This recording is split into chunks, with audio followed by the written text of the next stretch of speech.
on Auschwitz.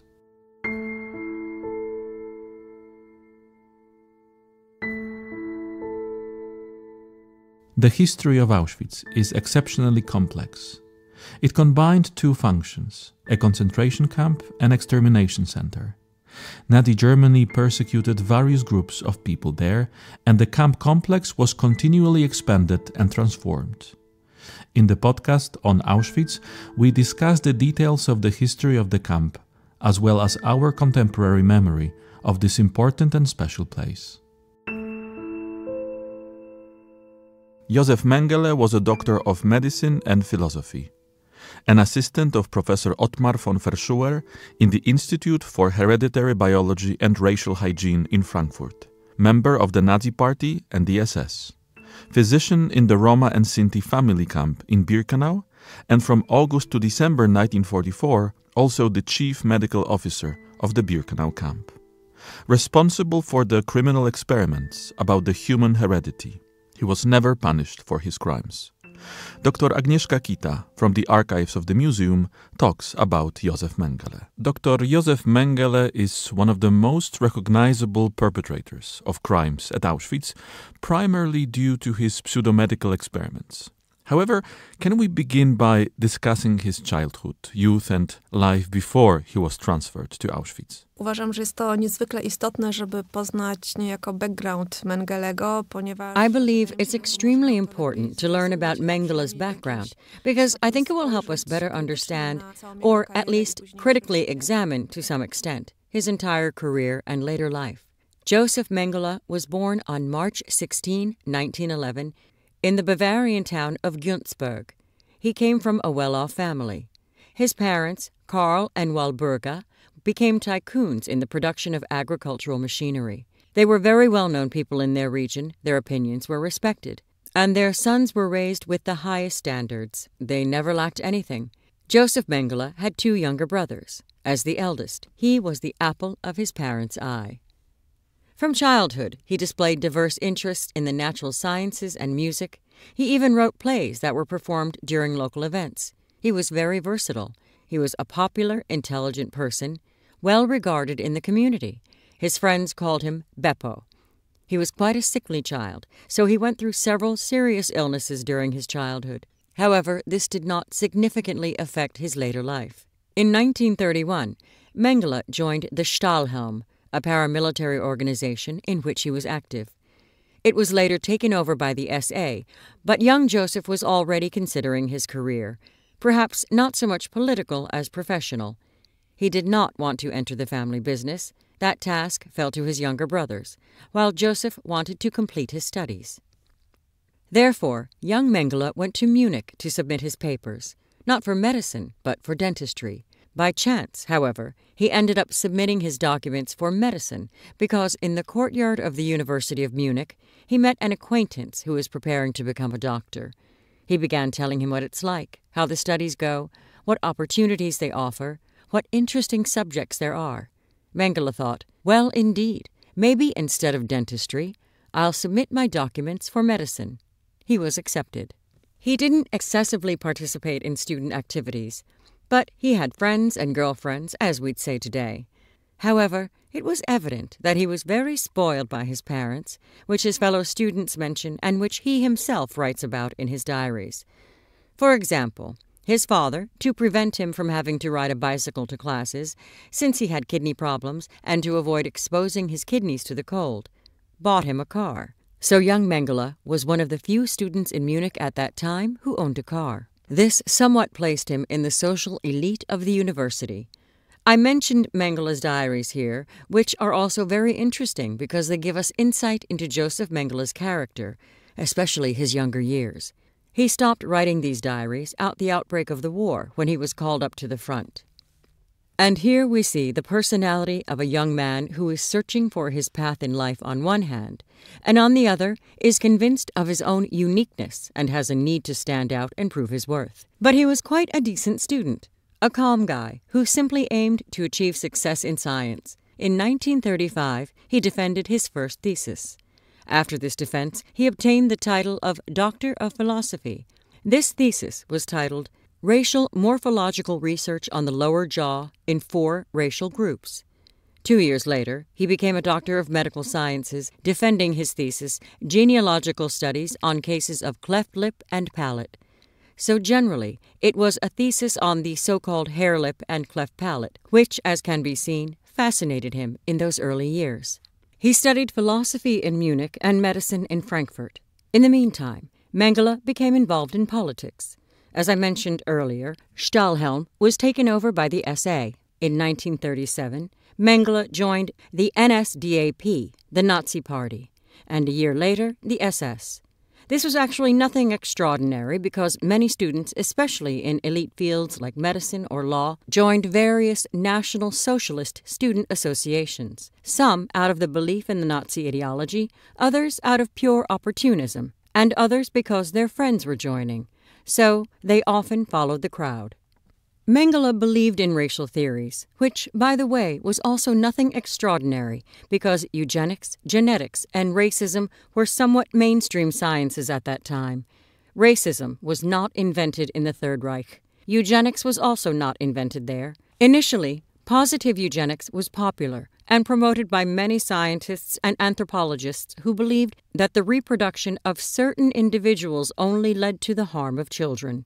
For example, Janusz Korczak, after his long studies, stated that, unfortunately, he must say with sadness that for some children, it would have been better not to be born than to live in the misery and tragedy they had to endure. So positive eugenics was very popular. Negative eugenics, which assumed the elimination of individuals possessing traits considered undesirable, developed later. In the Third Reich, it was very popular, as was the burgeoning field of genetics, which at that time posed more questions than answers, giving scientists a large field for exploration. The truth is that from the misunderstanding of these two fields, positive eugenics and genetics, what we must put in quotes, racism, arose. A kind of biological scientific racism that led to the genocide that took place during the Second World War and beyond. Nevertheless, we'll focus on the Third Reich here. So, racism in the Third Reich, the so-called Rassenkunde, or racial science, was very popular, and Mengele had a chance to build a career in this field because these were young, popular disciplines that needed precisely such young, talented people for development. Mengele caught the eye of Professor Otmar von Verschuer from the University of Frankfurt. Verschuer later became the head of the Institute of Biology and Heredity at the University of Frankfurt am Main, and in 1937, Josef Mengele joined them. He became his assistant, and together they devoted themselves to research on twins. In fact, Verschuer was an expert in the field of twin research. Also, the study of twins was not an invention of the Third Reich. It was an issue that had been studied since the 19th century, which many doctors, anthropologists, and sociologists were interested in. Twins have always fascinated people in various cultures. They had different meanings, from the culture of the Aborigines, where the birth of twins was perceived as a curse, to cultures where twins were symbols of prosperity, like in ancient Greece with Apollo and Artemis. Fascination with twins and studying two identical organisms was nothing extraordinary. Otmar von Verschuer was an expert and pioneer in this field. The problem with Professor Verschuer's research was that studying twins was a long-term process, multi-year, sometimes decades. Moreover, one had to have the consent of the subjects themselves or their parents, making it not easy work and requiring a lot of dedication, time, and maneuvering between law and scientific experiments. Because in the Third Reich, regardless of how we look at it, German citizens were under legal protection, and even during the war or in the late pre-war years, one could not simply experiment on German children. Therefore, what very quickly became apparent was that Auschwitz provided an opportunity to conduct such experiments. In the meantime, however, Mengele was called up for military service and first underwent standard military training in a mountain infantry regiment. Then, in 1940, he was drafted into the Wehrmacht. After a few months, at his request, he was transferred to the Waffen-SS, and in January 1942, he was sent to the front as a medical officer in the SS Viking Division. Earlier, Mengele had, of course, undergone appropriate training in a reserve medical battalion before being sent to the front. On behalf of the Race and Settlement Office in Poznan, he qualified people for Germanization. That is, he examined Volksdeutsche in terms of their so-called Aryan characteristics. However, in January 1942, he was sent to the Viking Division, where he served as a medical officer. He received good evaluations as an efficient medical officer and doctor, and his service proceeded in this way. He wasn't on the front for too long because already in the summer of 1942 he returned to Germany. Here, a contentious issue arises because some sources state that Mengele was seriously wounded and was unfit for frontline service, so he was transferred to garrison duty within the Reich. On the other hand, there is no confirmation in documents that Mengele was seriously wounded. He also did not receive a wound badge, which would be quite standard in such cases. In the available photos of Mengele, we do not see him wearing such a badge. It seems to me that it would be quite obvious, and he would wear it proudly, the black or silver wound badge, if he had indeed been seriously wounded and awarded such a decoration, especially since he wore the iron crosses he received for bravery with pride. The truth is that Mengele, risking his life, saved soldiers from a burning tank, and for that reason he received the Iron Cross. Mengele remained in Germany and wondered what to do next with his scientific career, because that was already his only option, which, let's not hide, he was pleased about because he was more of a scientist than a soldier. So, despite these experiences, a return to academia could be a chance for him to develop the career he had always dreamed of. O której zawsze marzył tak naprawdę. Why was Dr. Mengele transferred to the Auschwitz concentration camp? Was this solely his decision? What could have prompted such an action? And what were his tasks and duties in the camp? Z tego co wiemy, to nie było tak, że Mengele zgłosił się do From what we know, it wasn't that Mengele went to the commandant of Auschwitz and said, "I would like to serve here now as a camp doctor." It was more due to the encouragement of Verschuer, who saw in this an opportunity for himself and his institute. In 1942, Verschuer became the director of the Kaiser Wilhelm Institute for Anthropology, Human Heredity, and Eugenics. This was the culmination of his scientific work to date. Because there was a war, conducting scientific research was difficult. There weren't many research subjects, and it wasn't a priority. However, he was looking for opportunities to conduct research, and a concentration camp provided such an opportunity.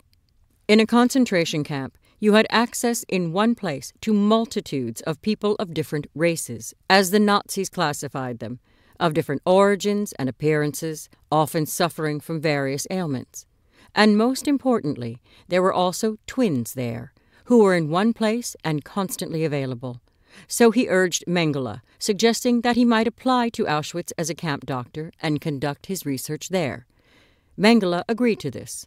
Auschwitz turned out to be a significant opportunity for the development of his career, however that may sound. But we have to look at it from the perspective of Mengele and Verschuer to understand it at all. So, from mid-1943, Josef Mengele was active in Auschwitz.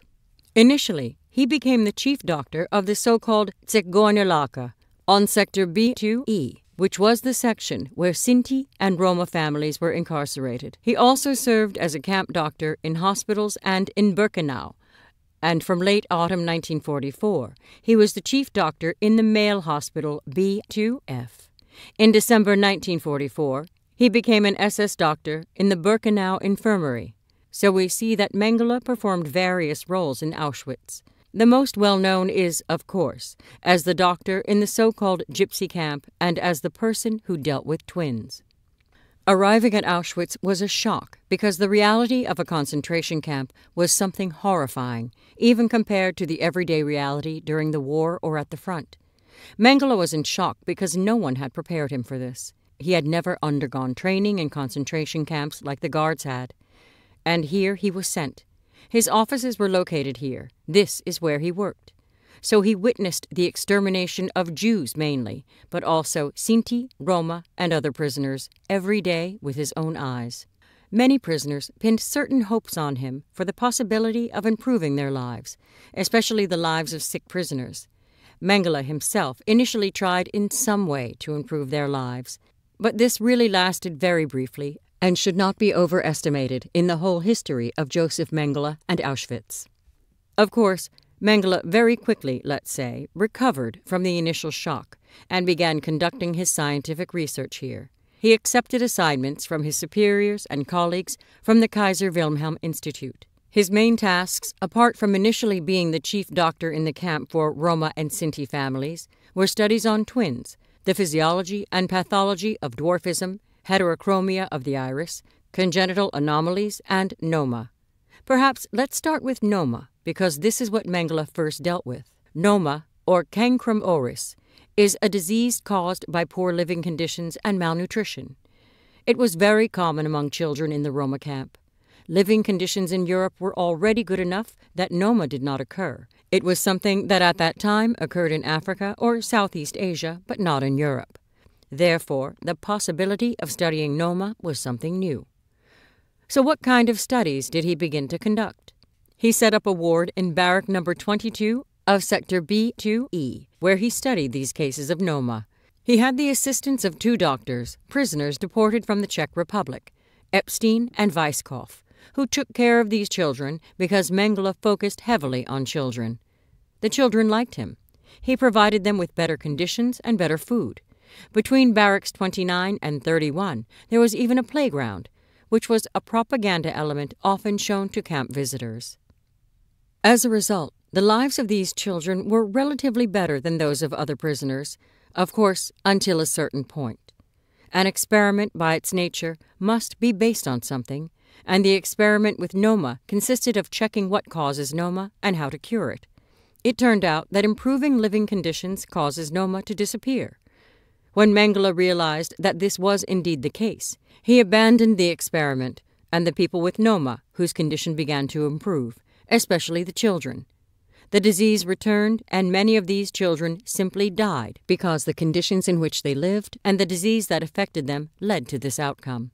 Mengele's radicalism is also evident in his approach to eliminating epidemics in the camp, such as the typhus epidemic, which involved murdering all prisoners from one block. The emptied building was then designated for those prisoners who, in the meantime, had been disinfected and sanitized, so he managed to control this epidemic. These drastic methods employed by Mengele in his actions, which he eventually resorted to, were reflected in the eyes of his colleagues and superiors, because Wurtz, the chief garrison doctor, had a very good opinion of him.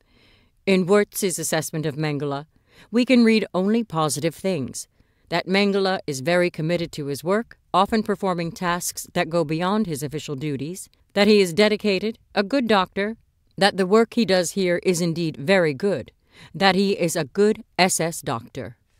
How this translated into the lives of prisoners, as I gave those 2 examples, is easy to imagine. Regarding Mengele's attitude, we often see contradictory behaviors. On one hand, he conducts experiments that lead to people's deaths. On the other hand, the children like him. Of course, the children are not aware of why Mengele gives them chocolate and provides them with milk. Nevertheless, he approached the children's affection very naturally. He talked to them, played with them. This shows us, on the other hand, how cynical he was and how he pursued his goals. That is, he did not recognize the immoral behaviors he exhibited. At a certain point, these children's lives were better. For these children, perhaps, it wasn't important why Mengele was doing this. However, as I say, this should not obscure the entire picture for us. During the preparation for the trial against Mengele after the war, many former residents of the Roma camp said they owe him their lives and would not say anything bad about him. In testimonies for the Frankfurt trials, one can indeed find several such statements from Sinti and Roma who went through the camp. However, when we confront this with Mengele's actions and his behavior in the camp, and with the opinions of other prisoners, it looks different. Of course, as I mentioned, Mengele became most notorious for his research on twins. Many myths have arisen around these studies because many survivors said that Mengele was studying how to make German women have more children, to give birth to twins. If the purpose of the study was how to make German women give birth to twins, I assume he would have studied the parents of these children because they gave them life. However, Mengele studied the twins themselves, which was a continuation of Verschuer's research involving genetic studies, studies on heredity, certain anomalies in the structure of organisms, and specific proteins that could be used to identify susceptibility to diseases. However, Mengele's experiments on twins were not aimed at making German women have more children. They had purely anthropological and genetic objectives. The entire questionnaire related to his research, which, by the way, is available in our archives, shows the complexity and intricacy of these studies. It contains many questions concerning the minutest details of internal organ structures, which, of course, Mengele could examine after killing one of the twins. It often happened that these children were killed one after another to conduct comparative autopsies and see how the organs looked. For example, those of a sick person versus a healthy one. So these experiments mainly involved comparative studies on genetics, heredity, and related issues. I want to point out that, to us today, these experiments may seem pseudoscientific and senseless. But we need to consider the knowledge people had in the 1930s and 1940s compared to what we possess now. The fact that something is inhumane doesn't necessarily mean it's pseudoscientific. Of course, many SS doctors, to avoid the front lines or to advance their scientific careers, conducted meaningless studies that, beyond their cruelty, contributed nothing to science. However, many of these doctors conducted research that had some scientific value. Nevertheless, the scale of cruelty and depravity, and sometimes the transient nature of what occurred in concentration camps, including Auschwitz, overshadowed the scientific aspect, which, of course, is understandable. Other matters that Mengele studied at Auschwitz included the physiology and pathology of dwarfism and structural anomalies. These involved the skeletons he prepared and sent to various research institutes, including those in Berlin and Vienna. These were people who were murdered because of their illnesses or physical anomalies. They were selected during the so-called selections, in which Mengele often participated, and after examination, they were killed. Their skeletons were then prepared and sent as exhibits for medical students. There's an interesting story about a theatrical troupe of little people from Hungary who arrived at Auschwitz. They were also subjects of Mengele's research. Many of them survived the war and could later recount their experiences. Unfortunately, for many others, their stories did not end well. They were killed and their bodies prepared. To this day, skeletons from Auschwitz are found in many German institutes of anthropology or medicine, and there are special projects that ensure these people receive a dignified burial after their identities or even families are found, allowing them to have a proper farewell. Another issue that Mengele studied, or rather, he prepared specimens for his colleague Dr. Karen Magnussen, also an assistant at the Kaiser Wilhelm Institute, was heterochromia of the eyes. This is a condition where the eyes have different colors, or part of an eye has a different color. It is rare, but in Auschwitz there were enough such individuals to conduct research. Therefore, after killing these people, their eyes were extracted and sent for study to Berlin and other institutes. Mengele was not only conducting his own research, but also supplying specimens and research results to other scientists, mainly from the Kaiser Wilhelm Institute. I want to note that many myths arose around Mengele in the camp, such as the alleged sewing together of twins, which did not happen, simply because Mengele saw himself as a scientist, a theoretician, a man conducting research. Sewing twins together, as Vera Alexander mentioned, wouldn't make sense from a medical point of view, because Mengele had sufficient medical knowledge, and the medical understanding of the time allowed him to know that it would lead nowhere. So where did this legend come from? It likely originated from the fact that Mengele performed transfusions on twins without prior cross-matching tests. This meant if the donor's blood didn't match the recipient's, it led to death.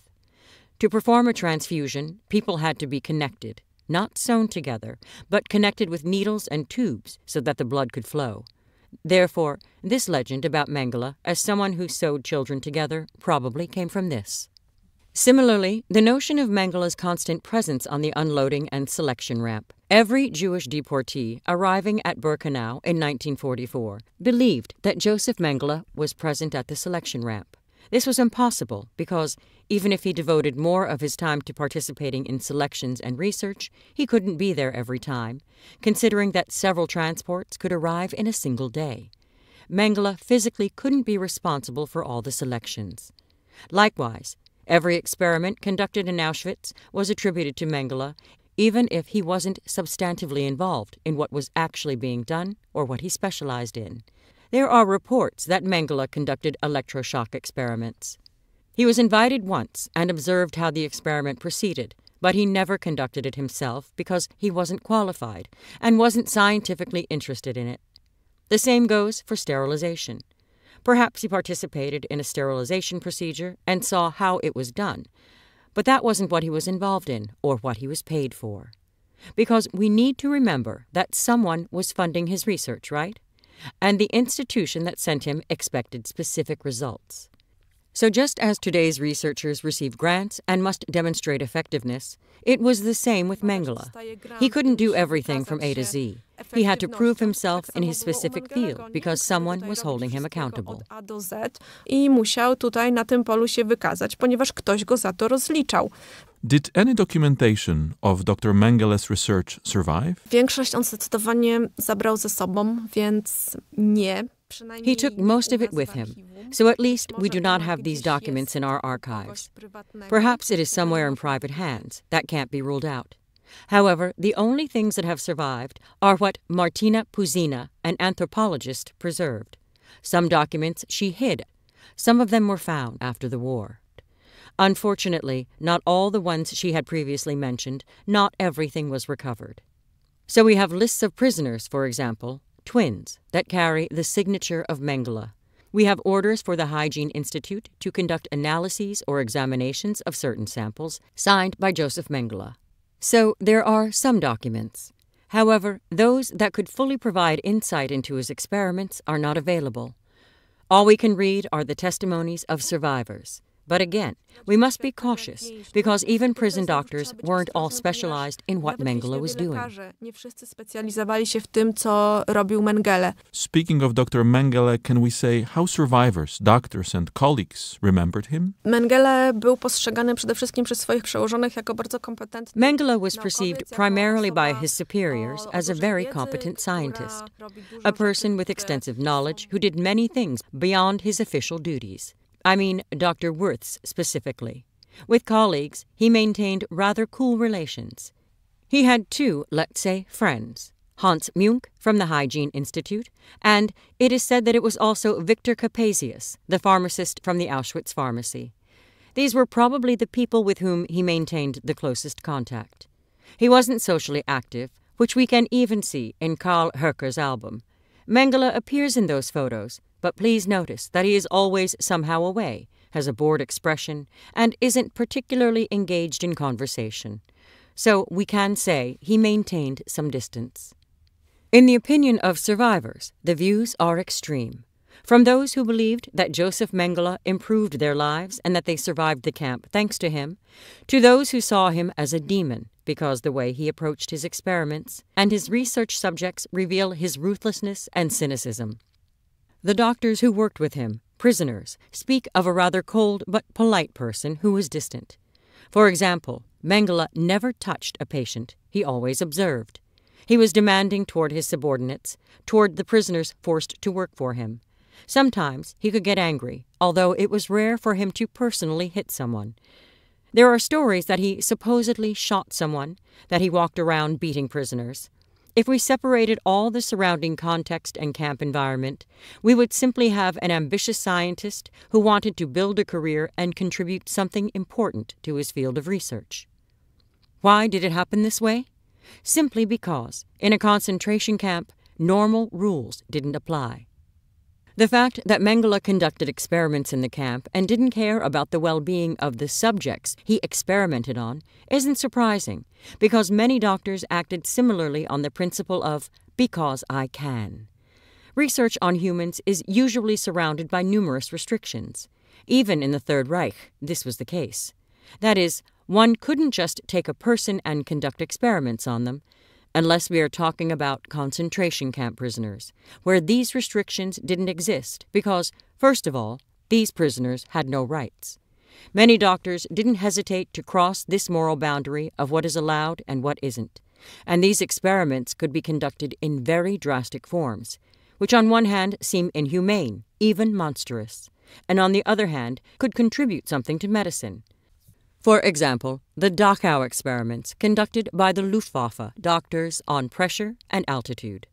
We're talking here about human nature, which in certain situations, such as Auschwitz, can manifest in one way or another. And I think we should be aware of this because then we see more clearly the boundary that must not be crossed, even in such extreme situations. This is also a lesson for our morality. Therefore, I believe that the topic of medical experiments, or even Mengele himself, goes far beyond experiments on twins or selecting people on the ramp to be murdered. It's a subject that can be studied on many, many levels and is, in my opinion, still relevant. And I hope that just as in Germany, many universities are forming interdisciplinary teams dealing with Third Reich medicine from scientific, historical, and moral perspective. Such teams will also start forming in Poland. Of course, it is very difficult because we're talking about the harm done to real people. From my point of view as a researcher, I must strive for the truth, even if sometimes it can be very uncomfortable. But as they say, the truth will defend itself. Returning to Dr. Mengele himself, what were his post-war experiences? Mengele opuszcza Auschwitz 18 stycznia 1945 roku. Mengele left Auschwitz on January 18, 1945, and went to Gross-Rosen. Of course, his departure was preceded by intensive packing and destruction of certain documents. Some documents were sent, some he took with him. But he didn't stay long in Gross-Rosen either, because the front was advancing rapidly. Therefore, he joined the Wehrmacht, one of the Wehrmacht's hospital units, and managed to reach Saxony, where he was in a neutral zone. Then he was captured by the Americans near Weiden. Interestingly, he was there under his own name, Josef Mengele. Why did this happen? And why was he soon released from captivity in September 1945? Because the Americans didn't yet have a list of war criminals. That is, Mengele was already wanted, but such a list hadn't reached that POW camp. So Mengele wasn't on it. He was in the camp under his own name and was released under his own name. After leaving the POW camp, Mengele learned that he was wanted, that scientist doctors were being sought by the Allies to bring them to trial. Therefore, Mengele assumed a false identity and hid on the Fischer family's farm, where he worked as a hired laborer until about 1949. The Fischers suspected that Mengele had never been a farmer and had nothing to do with agriculture, but they preferred to stay quiet and not report him. They didn't know who he was, but suspected that he was probably an educated man. Certainly not a farmer. Certainly not someone raised in the countryside. In the meantime, there Mengele divorced his wife, whom he had married before the war. From this marriage with Irene Schönbein, his only son Rolf was born in 1944. He would later play a significant role in this story, especially in the 1970s. However, Mengele himself was unhappy being a fugitive. He could never reconcile with being a wanted criminal when he believed he had done so much good, that he was only a scientist just doing his job. He simply believed that he had done nothing wrong. Eventually, with the help of friends and former SS men, Mengele managed to get to Argentina. It's not that he simply boarded a plane or a ship. It was also a journey across the Alps, because he had to go from Bavaria to Italy, then from Italy to Argentina. So in 1949, under the name Helmut Gregor, he came to Argentina and began a new life in Buenos Aires. In the meantime, he started an affair with his brother's wife, who already had one child, so Rolf gained a half-brother. Mengele eventually participated in opening the South American market to his family's agricultural machinery from Günzburg. He became increasingly involved in medical matters, working in a pharmaceutical company under a different name, sometimes practicing medicine. However, he lived very well in Argentina, considering that no one was looking for him there, as the Argentine government also had a specific policy regarding fugitives. On one hand, Argentina had joined the Allies. On the other hand, due to its history and earlier contacts with Germany, many German fugitives found refuge there. President Perón also hoped to use these people in some way. Mainly, Mengele lived well because his family kept sending him money. So he had funds. He even traveled to Europe, also under a false name. He met with his son, although at that time his son didn't know that this was his father. It was just uncle. So Rolf saw his father but didn't know it was him. Mengele lived quite comfortably in Argentina until the capture of Adolf Eichmann. When Mossad captured Eichmann, fear fell upon Mengele as well, thinking that they probably knew where he was and would soon find him, capture him, take him to Israel, and put him on trial. Therefore, Mengele moved to Paraguay, where a dictator was in power and he secretly supported escaped Nazis. So life for Mengele in Paraguay was also quite comfortable. Not as luxurious as in Buenos Aires, because here he had to hide much deeper. He was also unhappy because he couldn't really do anything. Wherever he appeared, someone could spot him. He fell into paranoia, thinking that someone would capture him at any moment. Mengele's wandering ended in Brazil, where, with the help of friends, including former military men, former SS men, and Nazi sympathizers, he found a refuge for the end of his life. Also in Brazil, he met with his son Rolf, to whom he told the story of his life. Rolf was in a very difficult situation because, on the one hand, this was his father. On the other hand, he was a war criminal. He didn't report Mengele and didn't reveal his whereabouts. He managed to fly to Brazil and return in such a way that the authorities tracking him were unable to locate Mengele. But Mengele's life was not interesting at all. He lived in slums, lonely, suffering from various ailments, resulting not only from age, but also from the stress he was experiencing. Ultimately, in February 1979, Mengele went on vacation to the ocean with friends. And there, on February 7th, due to a stroke or possibly an aneurysm, he drowned in the ocean and couldn't be saved. And thus, at the age of 68, Josef Mengele departed from this world. His death did not end his story, because many people couldn't or didn't want to accept his death. Especially many survivors, victims of Mengele, didn't want to believe that he was dead. Many people, including post-war Nazi hunters, led by Simon Wiesenthal, wanted to keep the case alive, not only of Mengele, but also of other war criminals. Because in the 1970s and 1980s, it was a time when no one really cared about prosecuting anyone. Hence, these extraordinary stories about Mengele arose. That he was hiding in the jungle, that he had built a fortress guarded by armed men with dogs, that Mengele was conducting experiments in Brazil in a village where only twins were being born. And the legend of Mengele grew later in pop culture. In 1985, an exhumation took place, and it turned out that the remains were indeed Josef Mengele. One of the people who participated in this exhumation was David Marxwell, also author of a book about Josef Mengele, probably the best one when it comes to a sensible and substantive approach to Mengele's history. Marxwell very interestingly and thoroughly describes these post-war events and the investigation into whether these were indeed Mengele's remains. He also describes the mistakes made during the examination of the remains, which later they had to rectify as an international commission. And after all these perturbations, it was announced that yes, it was indeed Josef Mengele. Of course, after Mengele's death in 1979, many people still claimed to have seen him. Mengele became somewhat of a legend and a symbol of criminal Nazi medicine. Is this justified? Well, here is an interesting question because, from the point of view of the usefulness of his research for the war industry, which the Third Reich focused on, they weren't particularly significant.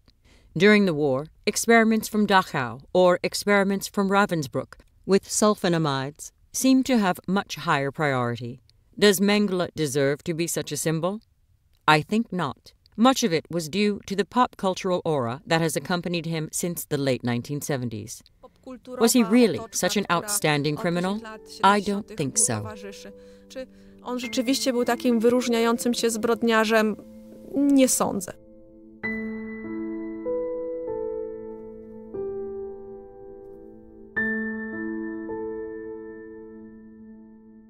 All episodes of the On Auschwitz podcast are available at auschwitz.org/podcasts.